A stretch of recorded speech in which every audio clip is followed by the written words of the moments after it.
And the thing I think that intrigues me the most with this, could the Antichrist be a Muslim, which is gaining in popularity, and again, it's nothing to divide over, but I just don't think I agree with it, because, correct me if I'm wrong, but won't the Antichrist be a pretty godless person? Well, he will certainly claim to be God, especially at the midpoint of the tribulation period. And really, that's one of the arguments against the Antichrist being a Muslim, because no good Muslim would claim to be God. Muslims believe in the Muslim creed, which says that there's one God named Allah, and Muhammad is his prophet. And so, most Muslims would say that there's no connection between Allah and the created world, that Allah is so exalted that you cannot even use earthly terms to describe him. And so the idea that there's going to be a Muslim Antichrist who's going to be God is kind of like an oxymoron when you think about it. Yeah, I would agree. And Eric, this is your specialty too.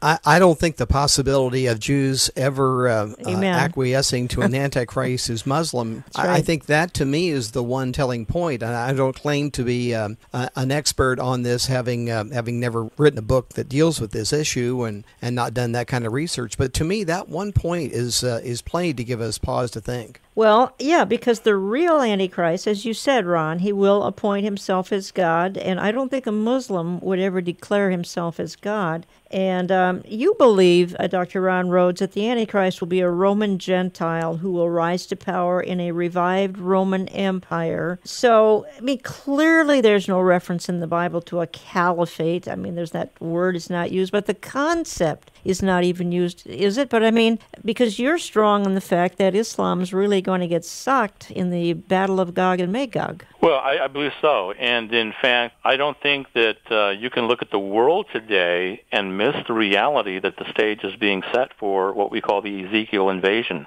It's really interesting, Jan, because 2,600 years ago, when the ancient prophet Ezekiel prophesied this invasion into Israel by a number of countries, Islam did not exist back then. This was before Islam existed. And so people who lived back then might have wondered what these various countries who are not positioned right next to each other, what they would have in common with each other. What would unify them to want to attack Israel? Well, now we know. They are Islamic with the exception of Russia, and the text in Ezekiel tells us that Russia will build an alliance with these nations and then invade Israel. And the scriptures are very clear that God himself is going to destroy the Muslim invaders, and it's my belief, Jan, that opens the door for several other things prophetically. First of all, it opens the door for Israel to easily build its temple, because the main thing stopping Israel right now is Islam and their own temple there. And it's also real important to understand that the Antichrist's false religion would be opposed by two primary people groups, Christians and Muslims.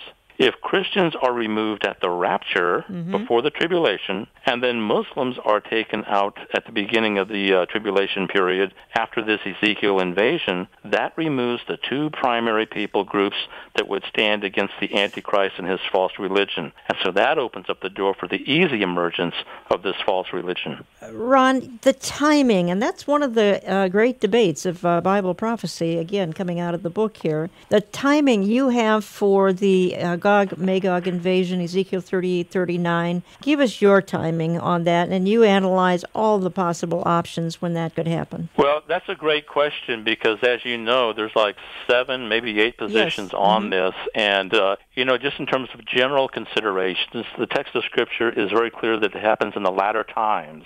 And so we know that generally speaking, we're very near that position. But in terms of the exact time, it's my belief that there's only 2 options that make good sense.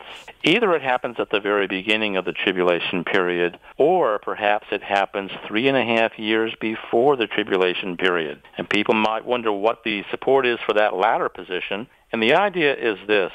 Scripture says that once God destroys the Muslim invaders, Israel will burn their weapons for 7 years. Now, you might naturally assume that that best fits the idea that the invasion takes place at the beginning of the tribulation. But one thing that Scripture also tells us is that Israel is going to make haste to get out of Jerusalem after 3.5 years of the tribulation, because the Antichrist actually moves in and sets up headquarters in Jerusalem. And so it may be difficult to continue burning those weapons after that. Therefore, there are those who believe that the invasion might take place 3.5 years before the beginning of the tribulation. I believe that both of those are viable options. Okay, again, folks, we're kind of playing off the newest book. We carry it, the 8 Great Debates of Bible Prophecy, Understanding the Ongoing Controversies, and there are many controversies. I want to play a quick soundbite, and it happens to be Judge Janine Pirro talking to Islam experts Eric Stakelback and Brigitte Gabriel. And Ron and Eric, this kind of goes back to our previous category as well, as what happens to America in prophecy, what happens to America in the last days. But Stakelback and Gabrielle here are painting a very serious picture of Islam coming to America, and I think we have to address that. And again, that's kind of overlapping a couple of topics here, but let's just play this 2-minute and 30-second clip. Well, Eric, why would a Westerner want to be recruited into this kind of organization, into this kind of lunacy?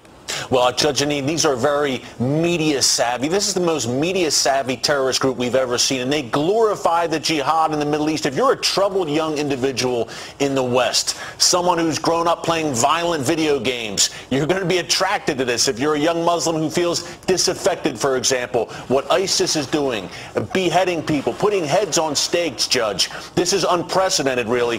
What they're doing is so attractive to troubled young disaffected Muslims here in the West. And back in May, a lot of people may not know, Judge, just kind of passed under the radar screen, but a young Muslim in Florida, a U.S. citizen, went to Syria, blew himself up. More and more are going to come back, Judge. When they go, they're becoming battle-hardened jihadists. They're going to return. They're not going to go back to college and get their bachelor's degree. They're battle-hardened jihadists. They're going to strike here. All right, Brigitte, what is your reaction to ISIS saying that they're going to raise their flag of Allah over the White House? They mean it. People ask me, who should we believe? I say, believe those who say they want to kill you, because they usually follow through. They have a goal. ISIS has a goal, and they are going after their goal. And first, they're going to kill the Jews and the Christians, and then they're going to come for America. We are the bullseye. This is not going to stop in the Middle East. They have huge plans worldwide. They are recruiting worldwide. I just saw a video where they are holding signs of ISIS around the world in different cities to show that this movement is spreading worldwide. And their goal is America, and they already said, we're coming to the White House. And Eric, how is it that this organization is so well funded, so organized? I mean, just a few months ago, there were 800 of them, and then it was like a domino. How is it that they're so powerful? You know, Judge, what they're doing is when they conquer a town, when they conquered Mosul, for instance, look, they're seizing local banks. They got hundreds of millions of dollars out of the largest bank in Mosul. Now their worth is ISIS some $2 billion. Basically what they're doing, Judge, is when they conquer a town, they conquer a village, they're taking all the spoil, they're taking all the money, and most importantly, they're taking that U.S. military hardware that was left behind. And Judge, to my earlier point, why Westerners are attracted to this group, it's kind of what they call jihadi cool. It sounds crazy, but these guys are on Facebook. They're on Twitter. It's all a big joke. They make it seem so cool to go overseas, become part of the caliphate. It's a very dangerous thing. Caliphate, it's a very dangerous